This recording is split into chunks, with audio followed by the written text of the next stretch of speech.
ಹೇಳೋದಕ್ಕೆ ಹೋದ್ರೆ ಕನೆಕ್ಟ್ ಆಗಲಿಲ್ಲ, ನೋಡೋಣ ಸಿಗ್ತಾರೆ ಅಂತ ನಾನು ಭಾವಿಸ್ತೀನಿ. ಪೂರ್ಣಿಮಾ ಅವರೇ, ಮೋಡಸ್ ಆಪರೆಂಡಿ ನಾವು ನೋಡಿದ್ರೆ ಎಲ್ರಿಗೂ ಒಂದೇ ರೀತಿ.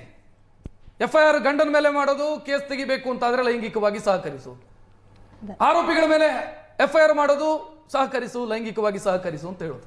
ಏನು ಹೇಳ್ತೀರಿ? ಸ್ಟೇಷನ್ಗೆ ಹೋಗೋದು ರಕ್ಷಣೆಗೋಸ್ಕರ, ಸ್ಟೇಷನ್ಗೆ ಹೋಗೋದು ನ್ಯಾಯಕ್ಕೋಸ್ಕರ.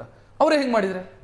ಈಗ ಇದು ನೋಡಕ್ಕೆ ಹೋಯ್ತು ಅಂದರೆ ಅನ್ಸುತ್ತೆ ಅವ್ರು ನಿಜವಾಗ್ಲೂ ಪೊಲೀಸ ಇಲ್ಲ ಕಾಮುಕನ ಅಂತ. ಯಾಕೆಂದರೆ ಇದು ಅವರ ಕಂಪ್ಲೀಟ್ ಅವರ ಆಪ್ರೇಷನ್ಸ್ ಹೇಗೆ ನಡೀತಾ ಇದೆ ನೋಡೋಕ್ಕೆ ಹೋದರೆ it is like he's an habitual sexual expect ಮಾಡ್ತಾ ಇದ್ದಾರೆ ಅವರು. ಪ್ರತಿಯೊಬ್ಬರ ಹತ್ರನೂ ಹೀಗೆ ಮಾಡ್ತಾ ಇದ್ದಾರೆ ಅಂತಂದರೆ ಅವನೊಬ್ಬ ಕಾಮ ಪಿಶಾಚಿ ಅನ್ನೋದು ಒಂದು ಚೆನ್ನಾಗಿ ಅರ್ಥ ಆಗುತ್ತೆ. C, what is the meaning of police? Public officer for legal investigation and ಇದಕ್ಕೆ ಲೀಗಲ್ ಇನ್ವೆಸ್ಟಿಗೇಷನ್ಗೋಸ್ಕರ ಮಾಡುವಂಥ ಒಂದು ಕಂಪ್ಲೀಟ್ ಒಂದು ಚಾನಲ್ ಇರೋದು. ಇವ್ರು ಏನು ಮಾಡ್ತಾ ಇದ್ದಾರೆ ಆಫೀಸಲ್ಲಿ? ಇವರು ಹಾಗಾದರೆ ಇವರೊಬ್ಬರು ಪೊಲೀಸ್ ಅಂತ ಹೇಳಲ್ಲ, ಇಂಥವ್ರು ತುಂಬ ಜನ ನಾವು ನೋಡ್ತಾ ಇದ್ದೀವಿ. ನಾವು ಪ್ರತಿದಿನ ಬೆಳಗ್ಗೆ ಎದ್ದಿದ ತಕ್ಷಣ ಈ ಪೊಲೀಸ್ ಸ್ಟೇಷನಲ್ಲಿ ಹೀಗಾಯಿತು, ಆ ಪೊಲೀಸ್ ಸ್ಟೇಷನಲ್ಲಿ ಹೀಗಾಯಿತು ಅಂತ.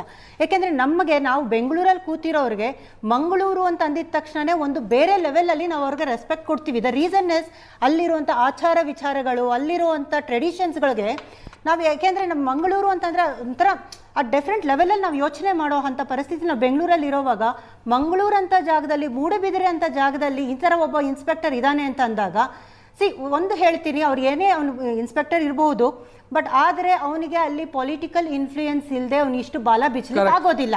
ಯಾಕೆಂದರೆ ಅವ್ರು ಹೇಳಿರೋ ಪ್ರಕಾರ 50 ಲಕ್ಷ ಕೊಟ್ಟು ಬಂದಿದ್ದೀನಿ ಅಂತ ಅಂದಾಗ, ಇವಾಗ ನೋಡಿ ಅವ್ರ ದುಡ್ಡು ಕೊಟ್ಟು ಬಂದಿದ್ದಾರೆ ಅಂತಂದರೆ ಡೆಫಿನೆಟ್ಲಿ ಅವನು ಯಾವುದೇ ಪದ ಬಳಸಬಾರ್ದು, ನಾನು ಆದರೂ ಹೇಳ್ತೀನಿ, ಒಬ್ಬ ರಾಜಕೀಯ ನಾಯಕನ ನಾಯಿ ಅಂತ ನಾವು ಕರಿಬಹುದು.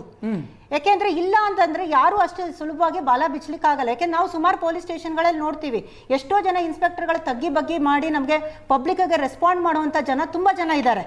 ಅಷ್ಟಾದ್ರೂ ಇವನು ಇಷ್ಟು ನೆಗಿರ್ತಾ ಇದ್ದಾನೆ ಅಂತ ಅಂದಾಗ definitely he has a very good political background or ಹಿಂದೆಗಡೆ ಅವ್ರಿಗೆ ಸಪೋರ್ಟ್ ಮಾಡ್ಲಿಕ್ಕೆ ಇರೋದ್ರಿಂದ ಅವನಷ್ಟು ಆಡ್ತಾ ಇದ್ದಾನೆ ಸರ್. ಖಂಡಿತವಾಗ್ಲೂ ನೋಡಿ, ಇವಾಗ ಇವರು ಯಾರೇ ಸಂತ್ರಸ್ತರು ನಮ್ಗೆ ಈ ಥರ ಅನ್ಯಾಯ ಆಯಿತು ಅಂತ ಬಂದು, ಇವತ್ತು ನೋಡಿ ಒಂದು ಹೆಣ್ಣು ಮಕ್ಕಳು, ನಾವು 78 ವರ್ಷ ಆಗಿದೆ ಸ್ವತಂತ್ರ ಬಂದು, ಇವತ್ತಿಗೂ ನಾವು ನಮ್ಮ ಒಂದು ಅಳಲು ನಾವು ಹೇಳಬೇಕು ಅಂತಂದಾಗ ಮುಖಕ್ಕೆ ಮಾಸ್ಕ್ ಹಾಕೊಂಡು ಬಂದು ನಾವು ಕೂತ್ಕೋಬೇಕು ಅಂತ ಅನ್ನೋವಾಗ ಅದ್ರ ಎಂಥ ವಿಪರ್ಯಾಸ ನೀವು ಯೋಚನೆ ಮಾಡಿ. ಅನುಭವಿಸಿದ್ದು ಅವ್ರು ಓಪನ್ ಆಗಿ ಹೇಳಕ್ ಆಗ್ತಾ ಇಲ್ಲ ಅಂತಂದ್ರೆ ಎಷ್ಟು ನೋವು ಅನುಭವಿಸಿದ್ದಾರೆ.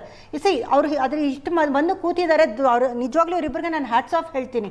ಈಗ ಅವ್ರು ಬಂದು ಪಬ್ಲಿಕ್ಕಲ್ಲಿ ಕೂತ್ಕೊಂಡು ನನಗೆ ನ್ಯಾಯ ಬೇಕು ಅಂತ ಕೇಳ್ತಾ ಇರೋವಾಗ ನಾಳೆ ನೋಡಿ ಇವ್ರಿಗೆ ಎಂತೆಂಥ ಥ್ರೆಟ್ಗಳು ತರಿಸ್ತಾರೆ ನಿಜವಾಗ್ಲೂ ಗೊತ್ತಿಲ್ಲ.